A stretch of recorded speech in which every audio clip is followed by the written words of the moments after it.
Bismillahirrahmanirrahim. Assalamualaikum warahmatullahi wabarakatuh. Innalhamdulillah nahmaduhu wa nasta'inuhu wa nastaghfiruh wa na'udzu billahi min syururi anfusina wa min sayyiati a'malina. May yahdihillahu fala mudhillalah wa may yudhlil fala hadiyalah. Amma ba'd.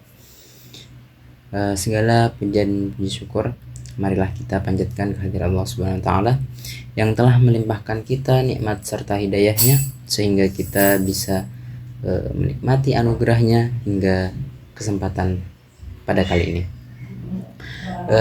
Baiklah, yang kedua, salat serta salam juga tak lupa kita haturkan kepada Nabi kita, Nabiullah Muhammad SAW, yang telah membawa agama Islam dari zaman jahiliyah menuju zaman al-islamiyah hingga sekarang, hingga sampai saat ini. Untuk itu, kesempatan pada kali ini saya perwakilan dari kelompok B2, yaitu mata kuliah Sosiologi Pendidikan. Dengan ini guna untuk memenuhi tugas kami dengan mempresentasikan tentang tema yang kami bahas dari buku yaitu Thomas Boronsky, tepatnya di chapter 5 tentang pedagogi kritis dan radikalisme. Sebelumnya kami perkenalkan dahulu personil kita dari kelompok B2 yang akan mempresentasikan tema ini untuk kedepannya. Yang pertama dengan saya sendiri, yaitu Farhan Yahya Mahendra dengan NIM 21104090020. Yang kedua yakni Devananda Juliantama dengan NIM 21104090021. Selanjutnya yakni Gita Pratiwi dengan NIM 21104090023 dan Arya Soladin Ahmad dengan NIM 21104090027. Selanjutnya ada Wahyu Nur Hafuza dengan NIM 21104090028 dan Muhammad Kun Mafaza 21104090029. Selanjutnya Wida Animutiah 21104090031.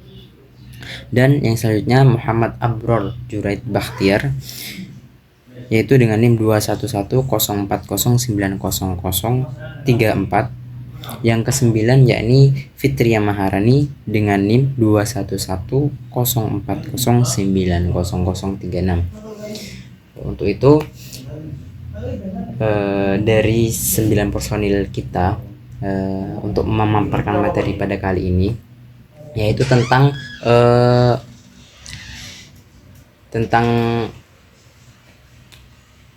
pedagogi kritis dan radikalisme.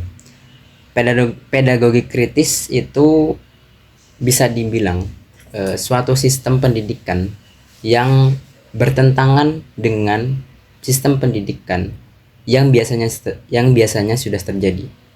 Jadi pendidikan yang vakum akan dikritisi oleh sistem pedagogik ini dengan syarat dan juga teori-teori dari tokoh-tokoh terkemuka, tokoh-tokoh pendidikan kita. Dengan teori-teorinya bisa menggagas sistem pendidikan yang mungkin membuat perubahan untuk sistem pendidikan yang sudah ada di abad ke-21 tersebut.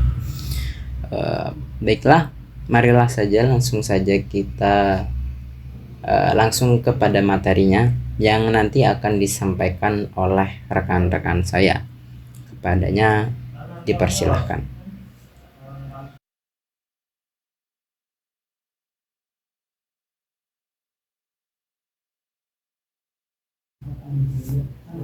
Di sini saya Gita Pratiwi akan berkesempatan untuk mempresentasikan bagian yang pertama, yaitu introduction. Jadi di sini ada table of content untuk pembahasan pada materi kali ini. Yang pertama itu ada introduction. Yang kedua ada prinsip dasar pedagogi kritis dan radikal, tantangan pendidikan abad 21.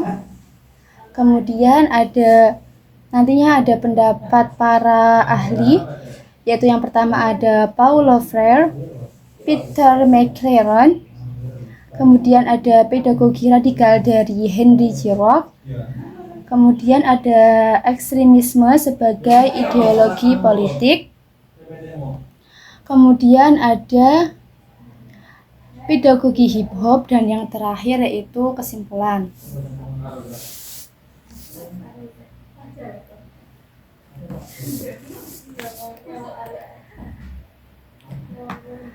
Kemudian ada prinsip dasar pedagogi kritis dan radikal.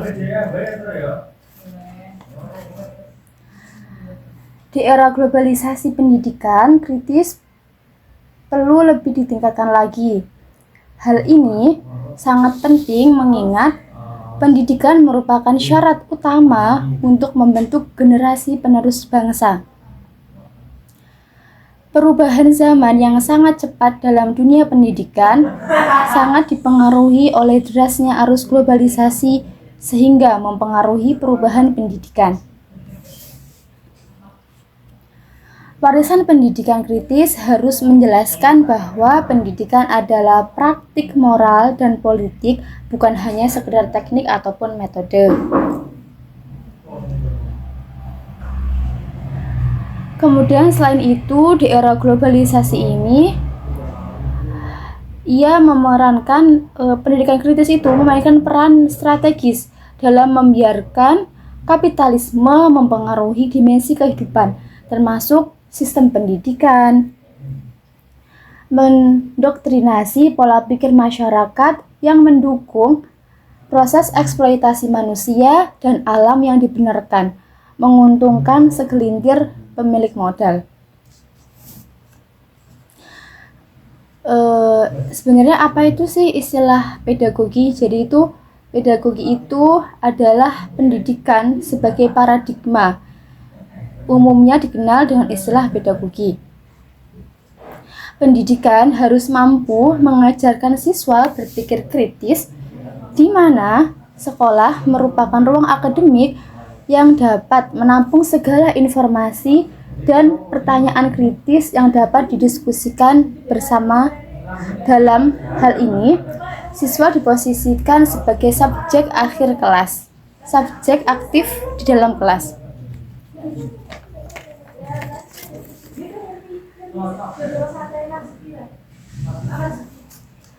Kemudian yang dimaksud pedagogi kritis atau critical pedagogi dapat dimaknai sebagai pendidikan kritis, yaitu pendidikan yang selalu mempertanyakan ataupun mengkritisi pendidikan itu sendiri dalam hal-hal yang fundamental tentang pendidikan, baik dalam tataran filosofis, teori, sistem, kebijakan maupun implementasi.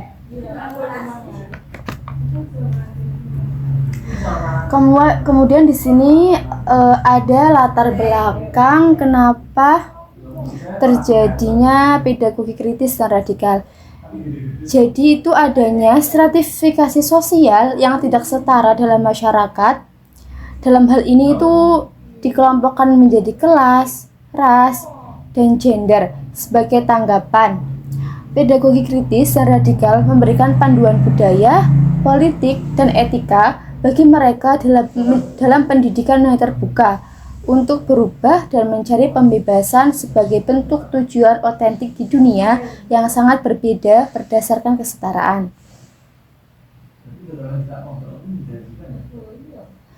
Kemudian ada prinsip-prinsip pedagogi, yaitu ada dua, yaitu demokrasi dan kebebasan, di mana kebebasan di sini yaitu yang dimaksud kebebasan dari penindasan yang diakui sebagai landasan pedagogi kritis dan radikal.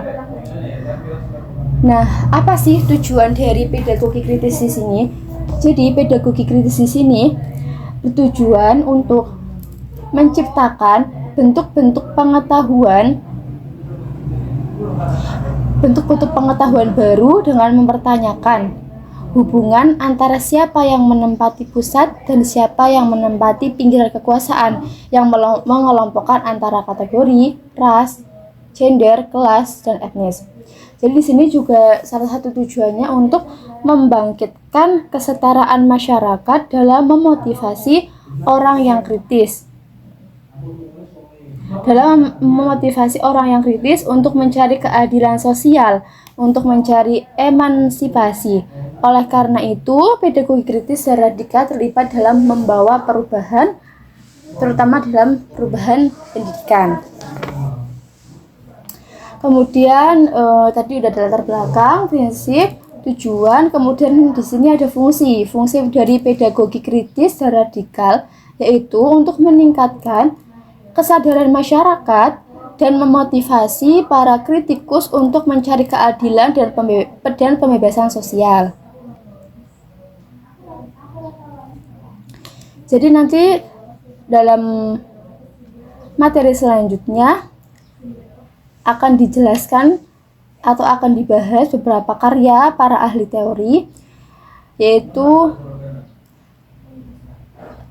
termasuk di sini yaitu ada Paul Lover, Henry J. Rock, ada Peter McLaren. Pada materi kali ini juga akan dibahas bagaimana cara menanggapi tantangan pendidikan pada abad ke-21. Termasuk dalam hal ini yaitu ada keadilan sosial, kesenjangan, dan sekolah sebagai ruang yang transformasial. Mungkin itu cukup dari introduction dari saya. Saya kembali. Setelah ini akan dijelaskan oleh teman saya, Abor. Oke teman-teman, di sini saya akan menyampaikan tentang tantangan pendidikan abad ke-21. Dalam abad ke-21 atau pada tahun sekitar 2000-an Masehi, pendidikan dihadapkan pada banyak tantangan di situ teman-teman. Yang di situ juga memerlukan sebuah gerakan perubahan yang mendasar. Salah satu pendekatan yang menarik untuk mengatasi tantangan ini yaitu menggunakan pendekatan-pendekatan yang radikal dan mendasar, teman-teman.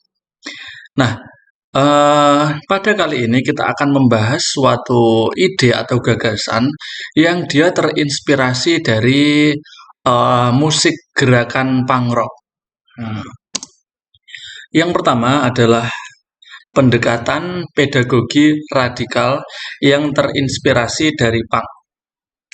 Nah, pada pendekatan pendidikan ini, teman-teman, yang pertama adalah pendekatan pedagogi radikal yang terinspirasi dari punk atau musik punk.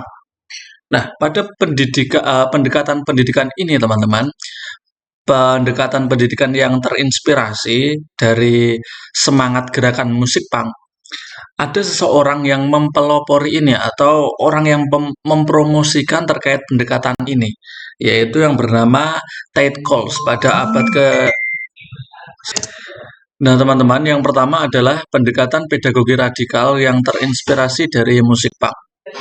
Nah, pada pendekatan pendidikan ini yang terinspirasi dari semangat musik punk atau rock mungkin ya, yaitu dipromosikan oleh seseorang yang bernama Tate Coles ya.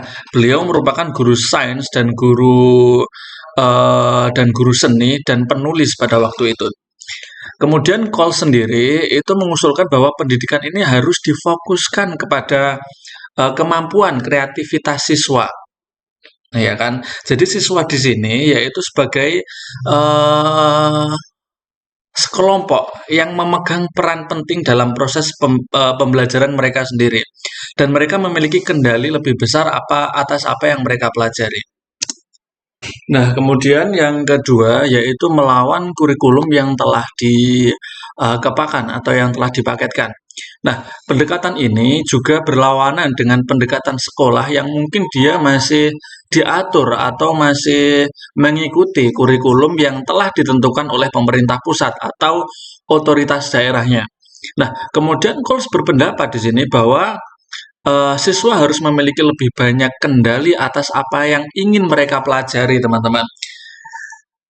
Selama ini kita tahu bahwa siswa itu hanya manut atau hanya ikut terkait pembelajaran yang kurikulumnya itu telah ditentukan oleh pusat, yang kemudian dari pusat tersebut itu disosialisasikan dan dipraktekkan guru, dan itu diajarkan kepada siswa. Jadi siswa di sini tuh dia nggak punya kendali atas apa yang mereka pelajari seperti itu. Nah, hal ini juga tentu saja mendorong guru untuk bertindak dengan kuat, dengan tegas. Nah, pendekatan ini mendorong para guru untuk mengambil langkah-langkah yang radikal, teman-teman. Mengambil langkah-langkah yang tegas dalam eh, membuat atau bahkan memutuskan sistem pendidikan yang akan dianut. Coles ingin, mohon maaf,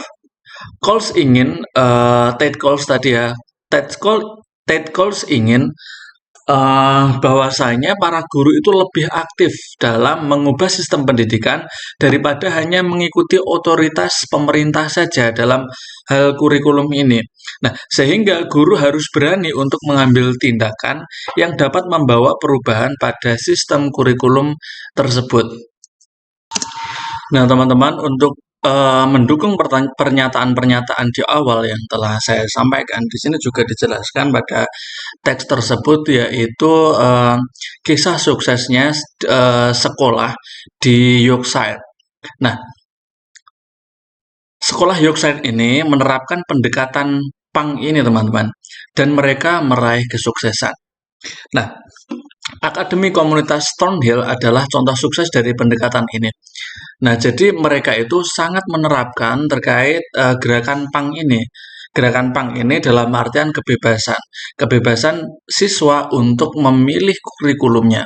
Nah, di sana telah diterapkan bahwa pendidikan-pendidikan yang di dalamnya itu terdapat pendidikan keadilan sosial, kemudian nilai-nilai moral yang ada di masyarakat, kemudian kepemimpinan atau leadership siswa. Nah, hal-hal tersebut itu di sana juga dipelajari dan diimplementasikan dengan bagus.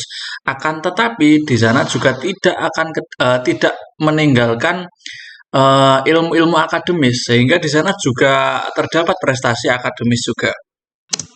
Kemudian yang berikutnya yaitu transformasi budaya sekolah. Telah saya jelaskan, teman-teman, bahwasanya di poin keempat tadi, sekolah di Yorkshire ini, di Thornhill ya, dia telah menerapkan beberapa keilmuan, yaitu tentang keadilan sosial, kemudian kepemimpinan atau leadership, kemudian dan nilai-nilai norma yang ada di masyarakat.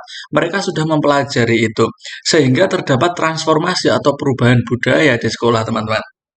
Nah, sekolah ini mengalami perubahan yang luar biasa.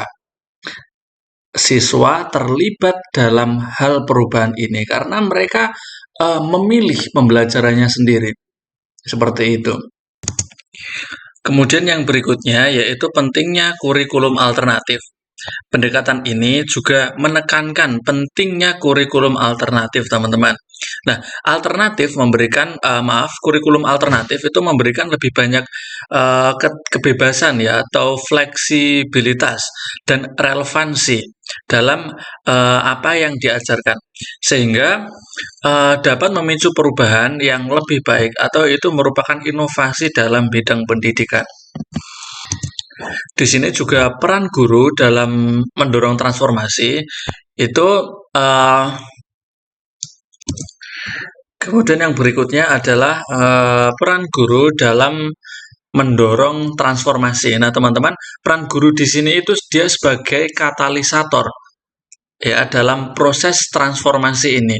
Sehingga para guru yang berkomitmen dan peduli dapat menjadi pendorong utama dalam membawa perubahan-perubahan kecil yang itu dalam skala positif, ya kan? Nah, seperti yang terlihat pada kasus sukses di sekolah Yorkshire tadi.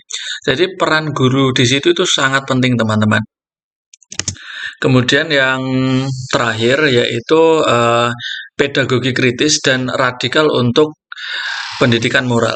Nah, pendekatan ini mendasarkan diri pada gagasan bahwa pendidikan harus memiliki tujuan moral yang kuat dan jelas, teman-teman. Sehingga pendekatan ini berpusat pada membentuk siswa menjadi warga yang berkarakter, yang dia peduli, yang dia bertanggung jawab dalam bermasyarakat, dan bukan hanya menjadi aspek akademis semata. Jadi sekolah di sini, apa yang mereka pelajari di sekolah itu langsung diimplementasi kepada perilaku-perilaku yang ada di masyarakat. Seperti itu. Mungkin cukup sekian dari saya, akan dilanjutkan oleh teman saya. Terima kasih. Terima kasih moderator atas waktunya. Sekarang adalah eh, Paulo Freire. Paulo Freire itu adalah seorang pendidik dan filsuf asal Brazil. Ia mengembangkan pedagogi kritis yang mengandung dua tema utama, yaitu kesadaran kritis dan literasi. Pada pendekatan ini, ia memiliki relevansi yang luas di berbagai periode dan di tempat di luar Brazil. Empat konsep ini pertama kali diusulkan pada akhir abad ke-20. Freire berfokus pada perkembangan kesadaran atau kesadaran kritis, di mana siswa menyadari kemampuan mereka untuk berpartisipasi dalam pembelajaran dan transformasi masyarakat. Nah, berikut adalah penjelasan rinci tentang dua tema dalam pedagogi kritis menurut Paulo Freire. Yang pertama adalah kesadaran kritis. Proses pengembangan kesadaran kritis merupakan inti dari pedagogi Freire. Ia melibatkan siswa dalam refleksi mendalam tentang realitas mereka dan memungkinkan mereka untuk menyadari permasalahan sosial. Nah, kemudian adalah motivasi untuk tindakan. Kesadaran kritis memotivasi siswa untuk tindakan konkret karena Freire percaya perubahan sosial yang sejati itu dimulai dengan kesadaran. Dengan ia sadar akan ketidakadilan, terus ada penindasan dan sebagainya, ia akan termotivasi untuk bertindak melakukan perubahan seperti itu. Selanjutnya yaitu literasi orang dewasa. Freire menggambarkan pendekatan ini sebagai pembelajaran Jepang yang radikal dan mengatakan bahwa pendidikan itu menjadi masuk akal ketika kita menyadari bahwa melalui pembelajaran kita dapat mengubah diri kita sendiri. Hal ini juga berarti bahwa ketika seseorang memperoleh kemampuan literasi, mereka dapat membaca, menulis, dan mengerti informasi dengan lebih baik, dengan lebih luas lagi gitu. Nah, Freire ini menekankan bahwa pendidikan memberikan makna ketika kita belajar melalui proses literasi dan berpikir kritis, kita dapat mengembangkan diri kita sendiri dan menjadi individu yang mampu memahami dunia di sekitar kita. Nah, hal ini memberikan kita tanggung jawab atas pengetahuan dan kemampuan kita sendiri. Nah, dengan literasi, individu ini dapat merumuskan argumen, kemudian akan mempertanyakan status quo-nya, dan berpartisipasi dalam diskusi tentang isu-isu yang terjadi di masyarakat. Nah, hal ini berarti bahwa literasi bukan hanya sekedar kemampuan membaca dan menulis saja, melainkan alat yang memungkinkan seseorang untuk benar-benar mengambil bagian dalam merubah dunia sekitarnya. Nah, jadi dibayangkan ya bahwa misalnya ada seseorang yang melek literasi, dapat merumuskan gagasan. Ia akan bertanya-tanya tentang mengapa segala sesuatu itu berjalan seperti itu, kenapa hal itu terjadi gitu, dan ikut serta dalam diskusi tentang isu-isu penting dalam masyarakat yang sedang terjadi di masyarakat. Nah, hal ini akan mempengaruhi hidup mereka. Nah, dengan literasi mereka dapat menjadi bagian dari perubahan. Dari perubahan itu mereka dapat berbicara, mereka dapat menyuarakan pendapat mereka, ide-ide mereka, gagasan mereka, dan menyumbangkan dan ikut berkontribusi seperti itu. Nah, jadi literasi orang dewasa ini bukan hanya tentang membaca dan menulis ya teman-teman, melainkan tentang memberdayakan individu atau memberdayakan siswa untuk mempengaruhi dunia sekitar mereka. Nah, hal ini membuat perbedaan dan membantu mempengaruhi dunia di sekitar mereka. Seperti itu. Kemudian adalah konsep pendidikan gaya bank atau pendidikan perbankan. Freire menentang konsep pendidikan perbankan di mana siswa dianggap sebagai tabula rasa yang harus diisi dengan pengetahuan oleh guru atau kurikulum. Nah, konsep ini menggambarkan pendidikan tradisional di mana siswa itu hanya dianggap sebagai wadah kosong atau tabula rasa itu yang hanya menanti diberi pengetahuan oleh guru atau dari kurikulum seperti itu. Menurut Freire, konsep ini itu seperti tidak memberdayakan siswa seperti itu. Nah, bagi Freire, pendidikan itu seharusnya lebih dari sekedar mengisi kepala siswa dengan fakta dan informasi. Nah, ia meyakini bahwa siswa itu seharusnya berperan sebagai aktif atau peran utama dalam proses pembelajaran. Mereka tidak hanya menerima pengetahuan, tetapi ia juga ikut serta dalam menggali, merumuskan, dan mengkritik gagasan-gagasan itu. Nah, dengan cara ini siswa tidak hanya sebagai orang yang pasif, tetapi ia akan aktif dalam transformasi diri mereka sendiri dan masyarakat di sekitarnya. Nah, Freire memandang pendidikan sebagai alat pembebasan yang memungkinkan siswa untuk mengembangkan pemahaman kritis tentang dunia mereka, serta memberikan mereka kemampuan untuk berpartisipasi dalam merubah realitas sosial yang mungkin tidak adil. Nah, hal ini adalah pandangan yang sangat memotivasi dan memberdayakan siswa, di mana ia menempatkan siswa itu sebagai agen perubahan dalam masyarakat atau dalam diri mereka sendiri. Nah, bukan hanya sebagai penerima pasif, melainkan penerima pasif tentang informasi-informasi atau tentang pengetahuan itu, melainkan ia menjadi peran yang aktif seperti itu. Pedagogi kritis ini, menurut Freire, pedagogi kritis menurut Freire ini memadukan antara kesadaran kritis dan literasi sebagai sarana untuk membebaskan individu dari ketidakadilan, ketidaksetaraan, dan penindasan dan isu-isu yang terjadi di masyarakat. Nah, hal ini itu menciptakan dasar untuk perubahan sosial yang lebih demokratis dan setara. Mungkin itu saja yang bisa saya sampaikan. Selanjutnya akan dilanjutkan oleh rekan saya. Terima kasih. Baik, terima kasih. Di sini saya akan melanjutkan tentang Peter McLaren. Nah, dimulai dari Peter McLaren adalah seorang guru, penyair, dan peneliti. Karyanya banyak dipengaruhi oleh tokoh-tokoh sosiologi dan filsafat klasik. Nah, Peter McLaren ini merupakan teman dekat dari mendiang Paulo Freire. Peter McLaren itu dipengaruhi oleh tokoh-tokoh sosiologi dan filsafat klasik seperti Marx, Guevara, Althusser, Bourdieu, Fromm, Hegel, Dewey, dan Gramsci. Peter McLaren, tulisannya ini atau karyanya berfokus kepada pedagogi kritis yang disebut dengan humanisme Marxis atau Marxist humanism.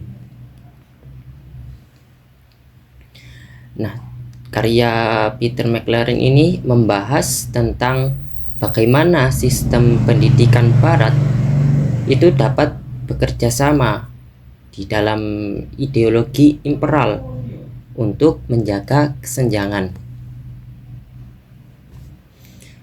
Nah, karya beliau ini mengungkapkan pendidikan ini harus bekerjasama dengan ideologi imperial untuk mempertahankan kesetaraan, dan dia berpendapat bahwa pendidikan kritis dan radikal itu harus saling membantu untuk melampaui keterpinggiran mereka. Peter McLaren menulis dari sudut pandang Amerika dan membela posisi bahwa sekolah negeri atau sekolah umum adalah objek yang sah untuk kemauan demokrasi yang berfokus pada reformasi pendidikan guru dalam refleksi perlawanan dan revolusi.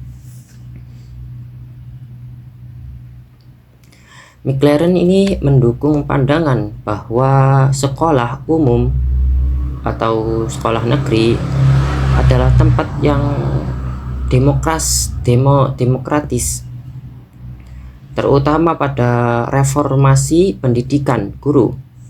Nah, pendekatan pedagogi ini, yaitu pendekatan pedagogi radikal, itu mirip atau banyak diadopsi oleh tokoh-tokoh seperti Ira Shore dan Henry Kirox yang dikenal sebagai seorang rekonstruksionisme sosial. Nah, mereka memandang bahwa guru adalah sebuah agen yang aktif dalam membawa perubahan sosial melalui beberapa strategi. Termasuk strateginya adalah komunikasi lintas budaya dan juga literasi budaya. Dengan demikian, guru itu dapat berperan sebagai intelektual yang berkomitmen pada keadilan sosial dan kesejahteraan.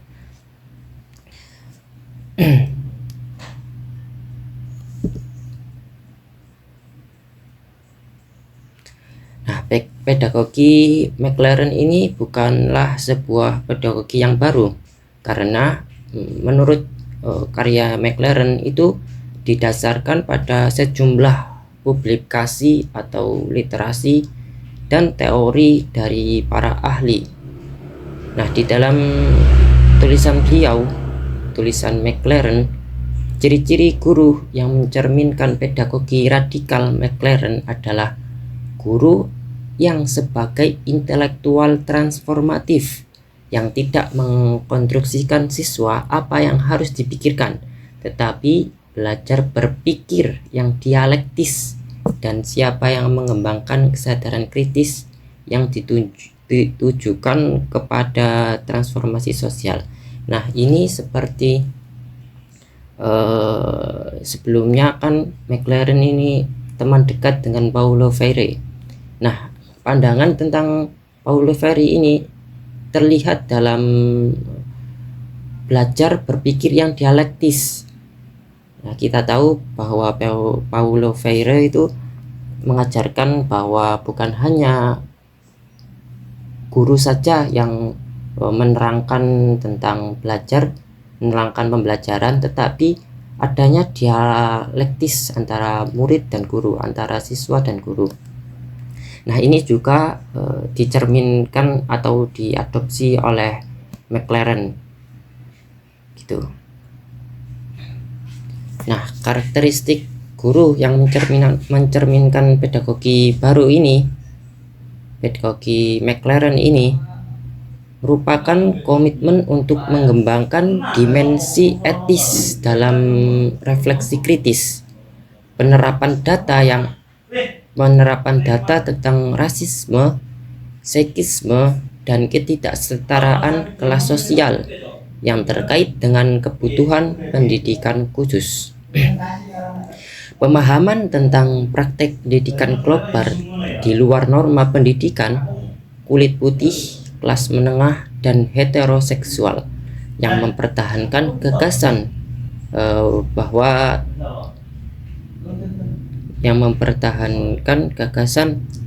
tentang kelompok minoritas atau kelompok yang kecil dan kelompok yang asli, serta kemampuan mengajarkan calon guru atau guru secara kritis untuk mengevaluasi sifat-sifat ideologis tentang kerjaan guru. Termasuk ini konsep kurikulum yang dinegosiasikan daripada kurikulum yang ditetapkan. Nah, ini mengkritik tentang kurikulum, bahwa guru itu tidak selamanya yang menjelaskan terus-menerus, tetapi ada interaksi dialektis. McLaren ini berpendapat bahwa guru harus menjadi intelektual yang transformatif, yang tidak hanya mengajarkan siswa apa yang harus dipikirkan, tetapi juga mengajarkan berpikir secara dialektis dan mengembangkan kesadaran kritis yang ditujukan kepada transformasi sosial.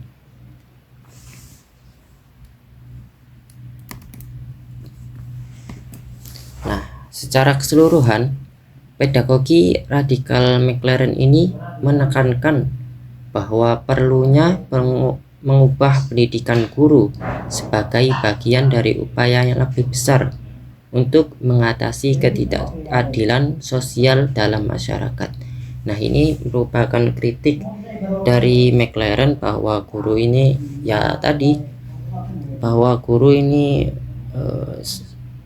yang sekarang ini terlalu banyak menjelaskan tetapi minim akan dialektis. Nah, oleh karena itu McLaren ini mengembangkan pedagogi radikal. Nah, McLaren ini atau Peter McLaren itu diakui sebagai salah satu yang bertanggung jawab untuk perumusan pedagogi kritis yang ditunjukkan sebagai upaya untuk mengembangkan dengan berbagai cara kebijakan tentang kehidupan sehari-hari. Nah, pedagogi kritis ini dari McLaren mencoba membuat suatu hubungan antara kehidupan sehari-hari baik guru maupun siswa dengan sebuah struktur ekonomi, budaya, sosial, dan kelembagaan. Artinya pedagogi kritis ini mengintegrasikan antara kehidupan sehari-hari dengan struktur di masyarakat, entah itu sosial atau yang lainnya. Selain itu, McLaren itu juga mengembangkan filosofi ini untuk mencoba menganalisis lebih lanjut kemungkinan transformasi kehidupan masyarakat. Kemudian ia juga mencoba memahami perkembangan hubungan kekuasaan di ruang kelas dan juga dalam masyarakat.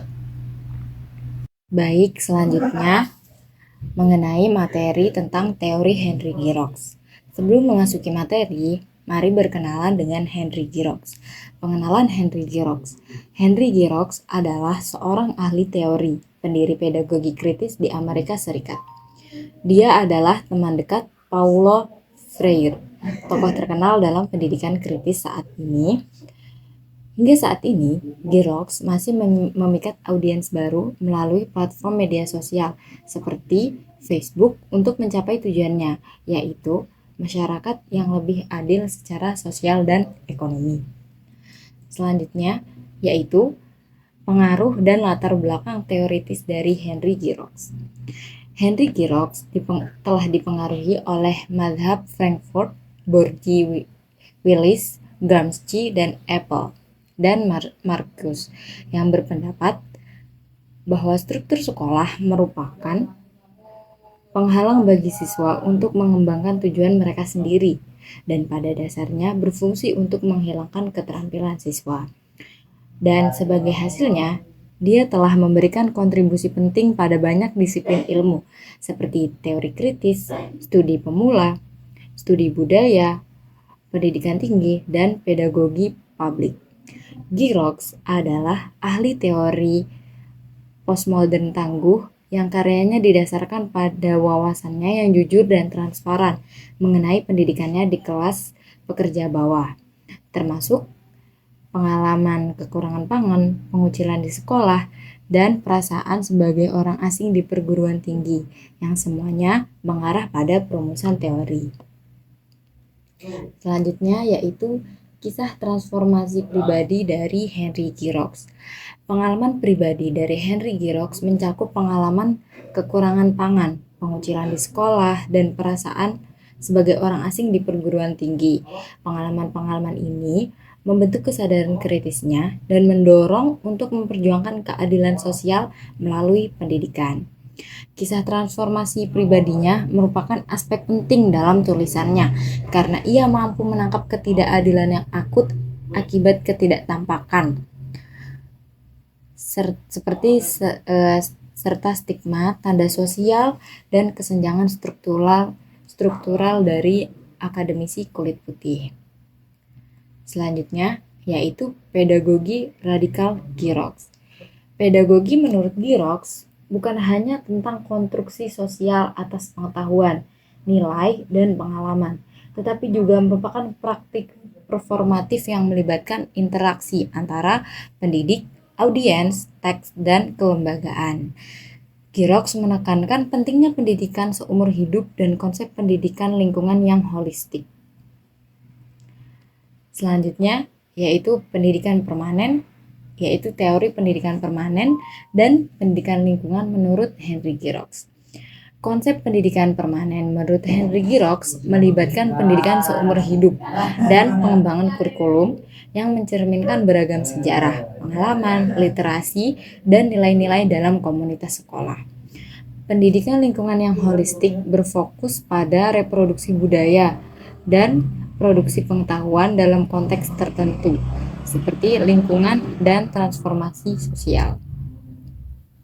Selanjutnya, yaitu tantangan dan transformasi sosial.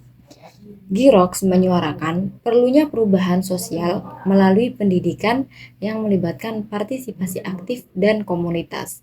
Dia menekankan pentingnya pendekatan kreatif dalam kurikulum untuk mengkonsolidasikan identitas komunitas dan mendorong partisipasi dalam transformasi sosial.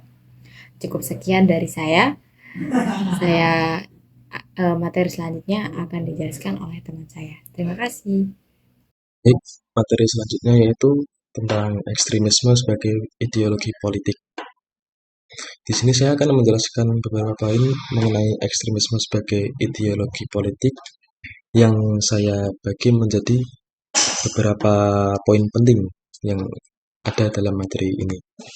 Di antara lain poin-poin tersebut, yang pertama ada definisi ekstremisme dan ideologi politik, analisis ekstremisme, tingkat ancaman ekstremisme, dan aktivisme politik yang terkait dengan ekstremisme, dan yang terakhir yaitu ada dampak media sosial terhadap ekstremisme tersebut. Untuk poin yang pertama, kita memasuki pada definisi ekstremisme sebagai ideologi politik. Nah, pada subbab tersebut, kita dapat melihat terdapat dua kata kunci. Yang pertama ekstremisme dan yang kedua itu ideologi politik. Dari kata ekstremisme sendiri dapat kita definisikan sebagai tindakan yang radikal, keras atau fanatik dan di luar arus utama terhadap sesuatu keyakinan. Dan hal tersebut biasanya seringkali kita temui yang berbenturan dengan pandangan yang berbeda dan keterlibatan dalam tindakan yang ekstrim. Jadi seringkali kita temui bahwa ekstremisme atau tindakan radikal tersebut sering bertolak belakang dengan tindakan masyarakat pada umumnya. Kata yang kedua atau kata kunci yang kedua yaitu ada ideologi politik.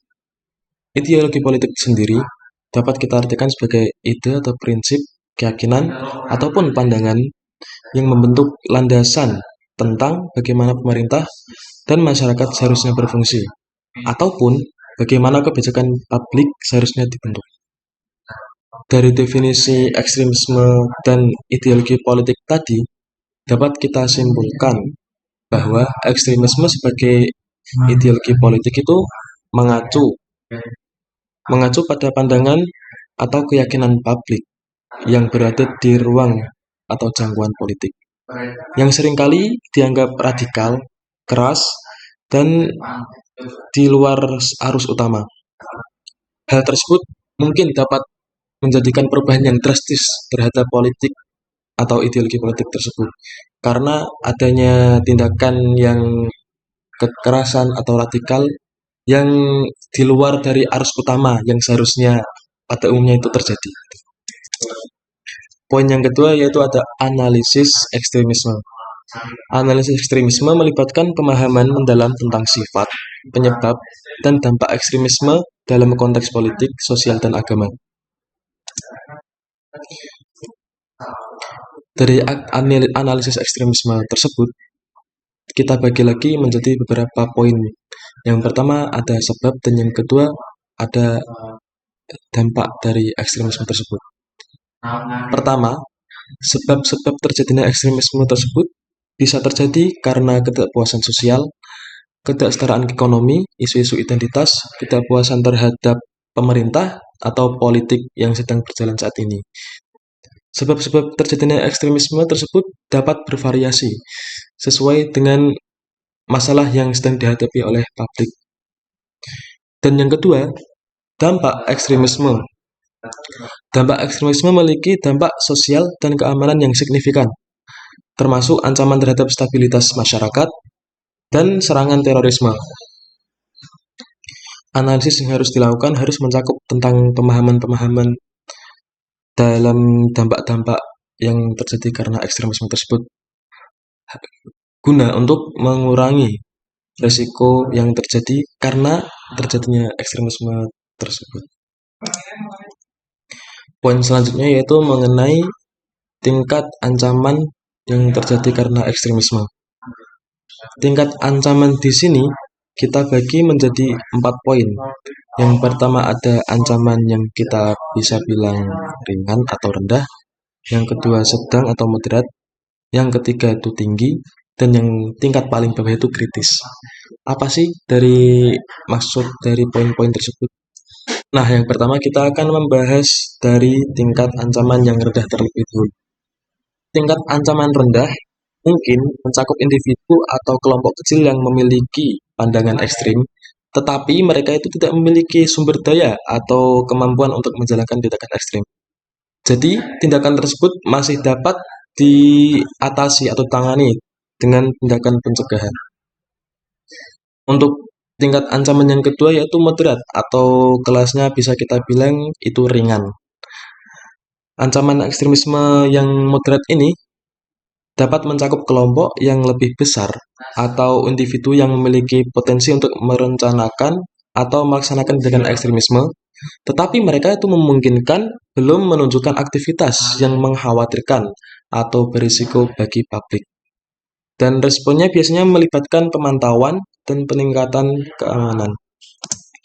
Tingkat ancaman yang ketiga yaitu tinggi.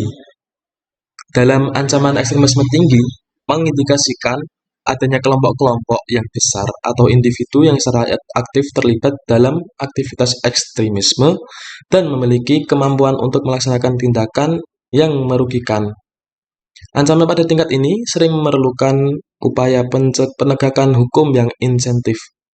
Biar apa? Operasi kontrasme dan upaya pencegahan yang lebih kuat. Supaya hal-hal tersebut itu dapat tercegah dan tidak terjadi. Dan tingkat ancaman yang terakhir itu ada tingkat ancaman kritis. Tingkat ancaman kritis biasanya terjadi dalam situasi darurat, seperti ketika ada ancaman teroris yang konkret atau ketika serangan teroris telah terjadi. Respon di tingkat ini melibatkan respon darurat, tanggap cepat, dan penggunaan sumber daya keamanan yang signifikan. Karena hal tersebut telah mencapai puncak konflik, bisa dibilang seperti itu. Poin selanjutnya yaitu aktivisme yang terkait dengan ekstremisme. Aktivisme yang terkait dengan ekstremisme mengacu pada tindakan aktivis atau gerakan sosial yang melibatkan upaya yang sangat radikal atau ekstrim untuk mencapai tujuan politik, sosial, dan agama. Dalam hal ini, yang dimaksud dari mencapai tujuan politik bisa kita katakan ada beberapa kelompok aktivis atau gerakan politik yang mungkin memilih untuk menggunakan taktik ekstrim seperti pemogokan lah, atau pengacauan lah, atau tindakan protes yang melibatkan kekerasan. Aktivisme yang pertama yaitu pada politik. Beberapa kelompok aktivis atau gerakan politik mungkin memilih untuk menggunakan taktik ekstrim seperti pemogokan, pengacauan, atau tindakan protes yang melibatkan kekerasan. Untuk mencapai tujuan mereka sendiri itu sampai-sampai mereka melakukan hal-hal tersebut yang dapat menciptakan ketegangan dengan otoritas dan dari masyarakat. Yang kedua, ada agama yang termasuk aktivisme yang terkait dengan ekstremisme. Maksud dari agama dalam aktivisme yang terkait dengan ekstremisme ini yaitu beberapa kelompok aktivis atau individu yang terkait dengan ekstremisme agama dapat memilih untuk menggunakan taktik kekerasan untuk mendorong keyakinan agama tertentu. Hal ini biasa kita dapati tindakan-tindakan terorisme yang biasa kita temui di dunia barat atau dalam tindakan konteks ekstremisme dalam segi agama lainnya. Yang ketiga, ada sosial. Maksud dari sosial sebagai aktivisme yang terkait dengan ekstremisme yaitu dalam upaya untuk mencapai perubahan sosial yang drastis, beberapa kelompok aktivis mungkin mengadopsi taktik-taktik radikal. Hal tersebut termasuk tindakan pengacauan atau kekerasan. Hal ini biasa melibatkan isu-isu seperti perubahan iklim lah, atau hak sipil, atau isu-isu lainnya. Poin yang terakhir yaitu ada dampak media sosial pada ekstremisme. Media sosial memiliki dampak yang signifikan pada ekstremisme dan radikalisme, baik dalam hal penyebaran ideologi ekstrim, rekrutmen anggota, maupun perencanaan atau pelaksanaan kegiatan yang radikal. Berikut penjabaran dari dampak-dampak media sosial yang terkait dengan ekstremisme. Yang pertama ada pengembangan jaringan. Maksud dari pengembangan jaringan sendiri itu, media sosial memungkinkan ekstremis untuk berkomunikasi dan berkolaborasi secara global. Dan mereka dapat menjalin hubungan dengan orang-orang yang memiliki pandangan serupa di seluruh dunia dan dengan akses yang cepat karena perkembangan teknologi yang masa kini itu semakin canggih. Dan yang kedua ada radikal daring. Maksud dari radikal daring sendiri yaitu media sosial dapat memainkan peran dalam proses radikalisme individu. Seseorang yang awalnya tidak memiliki pandangan ekstremis dapat terpapar kepada mereka melalui platform media sosial dan kemudian mulai ikut-ikutan atau menganut pandangan ekstrem tersebut. Dan yang ketiga ini penjabaran saya yang terakhir yaitu pengawasan dan pelacakan. Maksud dari pengawasan dan pelacakan tersebut, meskipun media sosial memungkinkan ekstremis untuk berkomunikasi, hal ini juga memungkinkan pemerintah dan penegak hukum untuk mengawasi dan melacak aktivitas. Meskipun media sosial memungkinkan ekstremis untuk berkomunikasi secara tepat, hal ini juga memungkinkan pemerintah dan penegak hukum untuk mengawasi dan melacak aktivitas mereka. Pengawasan semacam itu dapat membantu mencegah serangan dan mengidentifikasi individu yang terlibat dalam aktivitas radikal atau ekstremisme atau biasa kita sebut hal-hal yang radikal di luar jalan yang lurus. Mungkin cukup sekian mungkin cukup sampai ini materi ekstremisme sebagai ideologi politik yang dapat saya sampaikan. Dan materi selanjutnya akan disampaikan oleh teman saya yang lain. Terima kasih. Baik, sebelumnya terima kasih kepada moderator yang telah memberikan saya sedikit waktu. Langsung saja di sini saya akan melanjutkan ke materi yang selanjutnya, yaitu mengenai pedagogi hip hop. Musik hip hop sendiri itu berasal dari jalanan yang berada di New York, Amerika Serikat pada tahun 1970-an. Sejak lahir di jalanan New York pada tahun tersebut, hip hop telah bertransformasi dari sebuah gerakan pemuda menjadi fenomena yang jangkauannya itu internasional atau fenomena internasional. Kemudian poin yang kedua yaitu apa itu pedagogi hip hop. Pedagogi hip hop merupakan sebuah pendekatan pendidikan yang mana pendekatan tersebut berbasis komunitas yang holistik, yang mana pedagogi tersebut bertujuan untuk memenuhi kebutuhan siswa yang minoritas, bukan siswa yang mayoritas. Yang mana pedagogi hip hop sendiri itu memberikan sebuah ruang kepada siswa yang minoritas tadi untuk melakukan pembelajaran yang memiliki pengalaman belajar yang emansipatoris. Dan mereka siswa-siswa yang minoritas tadi itu mempraktekkan sebuah konsep sosiologi yang dikemukakan oleh Girox, yang mana konsep tersebut menyerukan kepada kita untuk mempertimbangkan kembali sebuah pendidikan.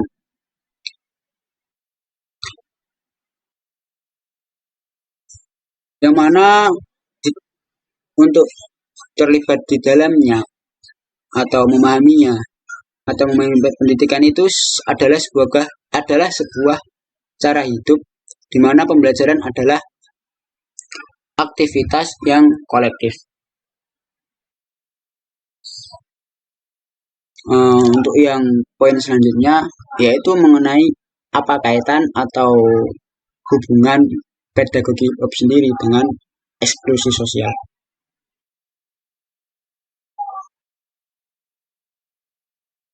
Dalam musik hip hop, dalam mengakui perbedaan baik itu perbedaan ras, kemudian perbedaan kekuasaan, identitas, sejarah, dan politik, musik hip hop menjadi sebuah cerminan dari sebuah eksklusi. Kemudian ada kerugian ekonomi dan juga ada inferioritas atau yang biasanya disebut dengan ketidakunggulan atau rendah atau kurangnya kualitas dalam sebuah orang atau hal gitu ya. Yang mana hal tersebut itu dialami oleh generasi muda Afro Amerika Latin dan juga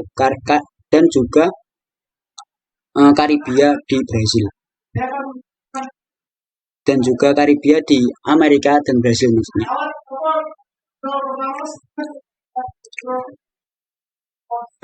Yang mana gerakan pada musik hip hop itu sendiri itu merupakan gerakan yang di dalamnya itu tertanam sebuah kesadaran kolektif atas budaya perkotaan yang melekat atau yang kuat, yang mana itu membina generasi muda untuk dapat mewujudkan sebuah rekonstruksi atau untuk membangun sebuah ruang kelas. Namun berbeda pada musik hip hop yang berada di Brasil, yang mana gerakannya itu di dalamnya itu lebih menyerupai atau mirip seni bela diri tradisional yang berada di Brasil. Nah, dari kedua bentuk ekspresi budaya tersebut, muncul dari akar diaspora atau imigran Afrika, yang mana imigran tersebut menanamkan sebuah budaya mereka pada tempat yang baru dan dikaitkan dengan generasi muda yang yang mereka itu tidak puas,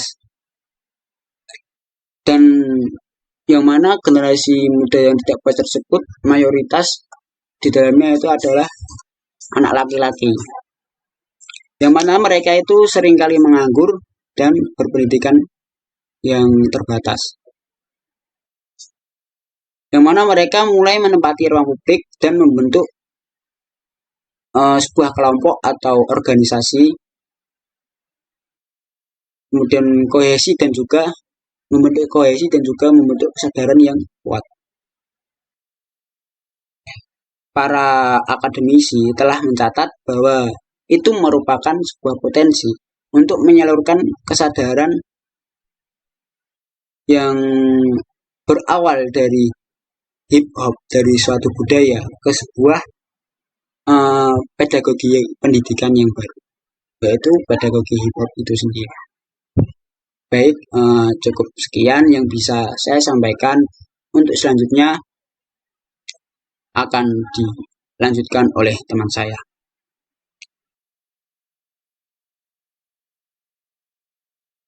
Baik, di sini saya akan menjelaskan lanjutan dari pedagogi hip hop. Yang pertama, bagaimana peran pedagogi hip hop dalam pendidikan? Pedagogi hip hop diarahkan untuk meningkatkan inklusi, harga diri, dan dukungan kolektif dalam pendidikan, memberikan alternatif positif terhadap pengucilan sosial dan kegagalan pendidikan. Dalam kapasitas inklusi, salah satu fokus utama dari para politisi yang mendukung pedagogi hip hop adalah inklusi.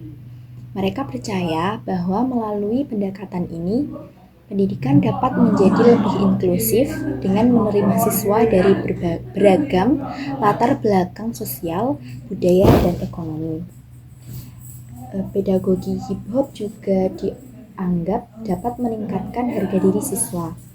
Ini dapat terjadi karena siswa merasa diakui dan dihargai untuk identitas dan ekspresi budaya mereka dalam konteks pembelajaran. Dalam dukungan kolektif, pendekatan ini menekankan pentingnya dukungan kolektif. Siswa tidak hanya diajar sebagai individu, tetapi juga didorong untuk bekerja sama dalam komunitas belajar yang mempromosikan kolaborasi dan solidaritas. Yang selanjutnya adalah apa contoh kasus dalam penerapan pedagogi hip hop? Contoh kasusnya yaitu ada di High School of Recording Arts atau HSRA. HSRA di San Paulo atau memberikan siswa ruang untuk mengembangkan keterampilan artistik sambil mempelajari komputasi, media digital, dan bisnis. Mereka menekankan penghargaan terhadap kecerdasan dan ketahanan generasi muda. Yang selanjutnya, apa saja tantangan pedagogi hip hop dalam pendidikan? Tantangan pedagogi hip hop dalam pendidikan yaitu hip hop menghadapi tantangan termasuk hubungannya dengan selebriti kontroversial, pertanyaan tentang siapa yang paling tepat mengajar, studi hip hop, dan bagaimana hip hop bisa diintegrasikan secara multidisiplin di pendidikan tinggi.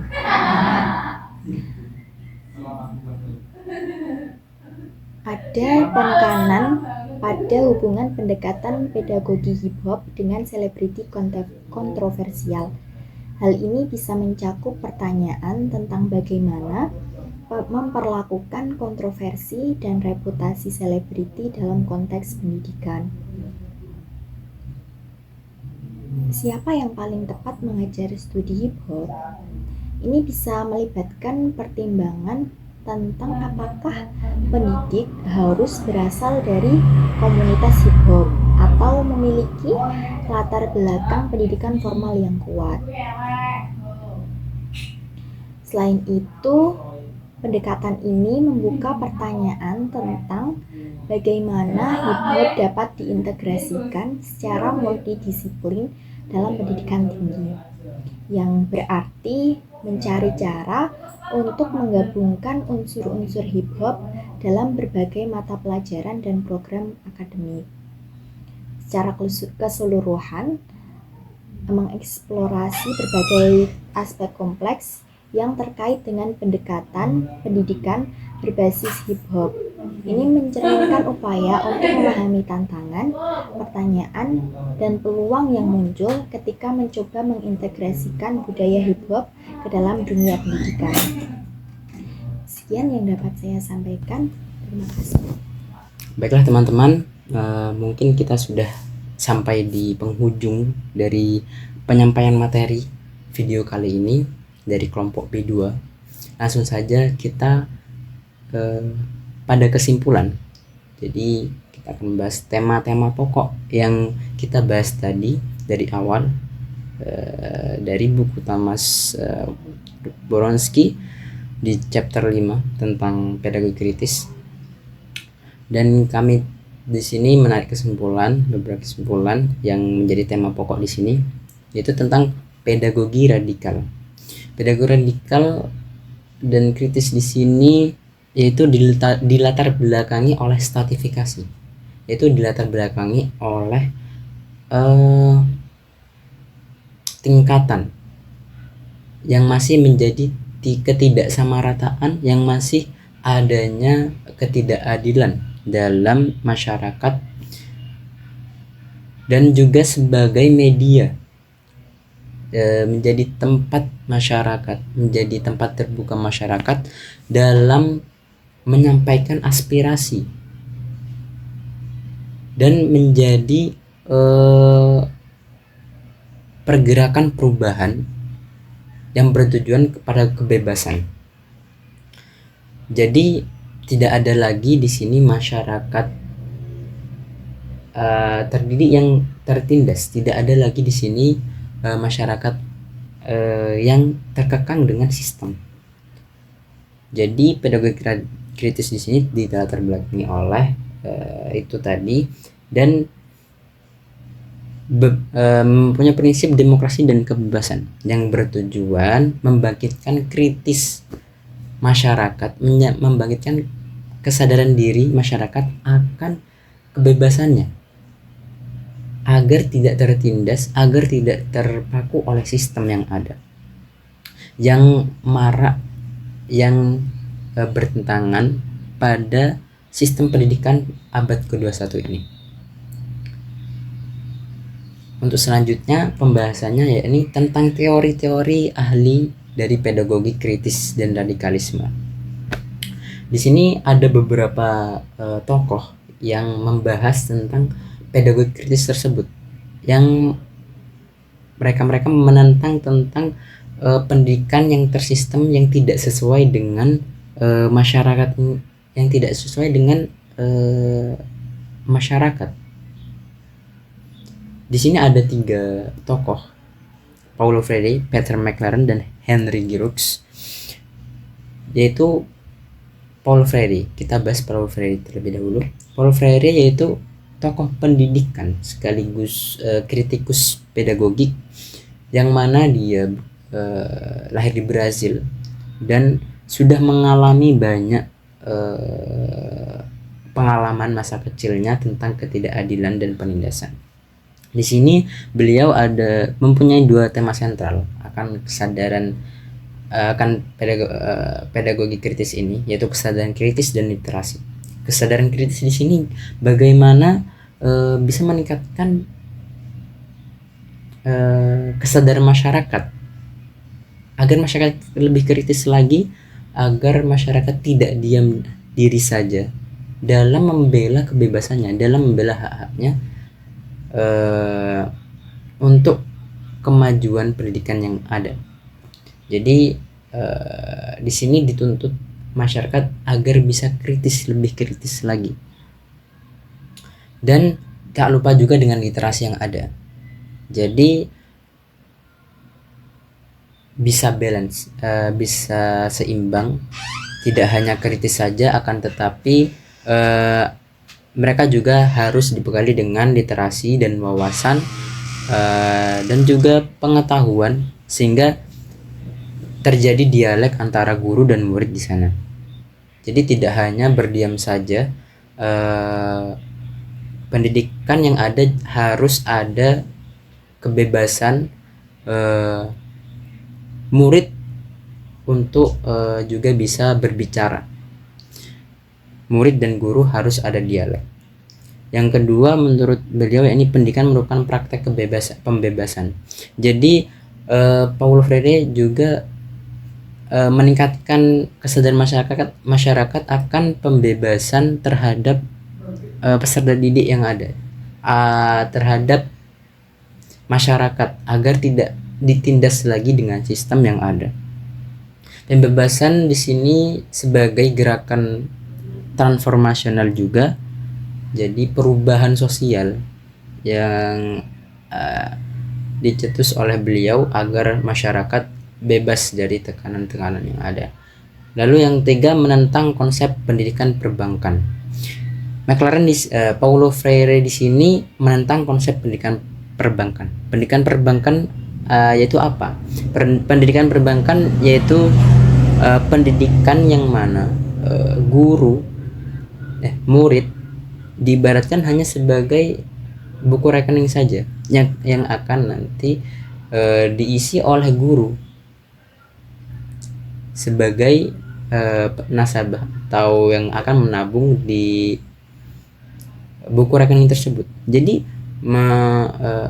siswa hanya menunggu ilmu-ilmu dari guru tersebut. Pengetahuan hanya diibaratkan sebagai dana hibah yang nanti akan diwariskan saja tanpa adanya dialek di situ. Lanjut kepada Peter McLaren, di mana dia mengusung tentang humanisme Marxis, yaitu suatu kondisi sosial yang mana ingin mewujudkan kebahagiaan manusia di dalamnya. Untuk itu segala penindasan yang ada harus dihapuskan atas nilai kemanusiaan. Yang kedua, yakni rekonstruksisme sosial, di mana Peter McLaren ingin adanya transformasi sosial, ingin merubah masyarakat dari yang tadinya ditindas dan dari sistem-sistem yang ada, dirubah menjadi pembebasan akan hal tersebut. Yang ketiga, pendapat beliau yaitu sebuah pedagogi di mana guru aktif dalam proses mewujudkan perubahan. Jadi tidak hanya murid saja yang aktif di sini, akan tetapi guru juga dituntut dalam melakukan transformasi sosial tersebut agar membantu mendukung pembebasan peserta didik, mewujudkan keinginan mereka, pembebasan mereka dari adanya sistem pendidikan yang kurang pas terhadap masyarakat. Di sini ada beberapa ciri guru menurut Peter McLaren dalam transformasi sosial tersebut, yakni guru yang bisa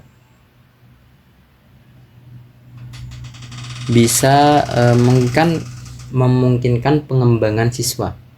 Jadi entah itu tidak hanya tentang pendidikan saja, akan tetapi tentang keterampilan mereka, bisa meningkatkan potensi mereka, seperti itu. Dan juga sebagai guru yang intelektual di sini untuk bisa mengedukasi para siswanya, menginstruksikan siswanya, muridnya, agar bisa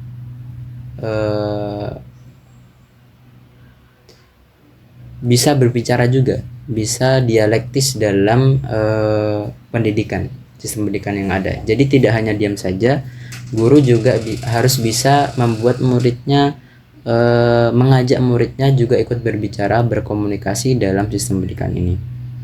Yang terakhir yaitu Henry Giroux yang menyatakan masyarakat yang lebih adil atau merata secara sosial dan ekonomi. Tujuan Henry Giroux di sini yaitu ingin mewujudkan masyarakat yang lebih adil, bisa menyamaratakan keadilan tersebut, tidak ada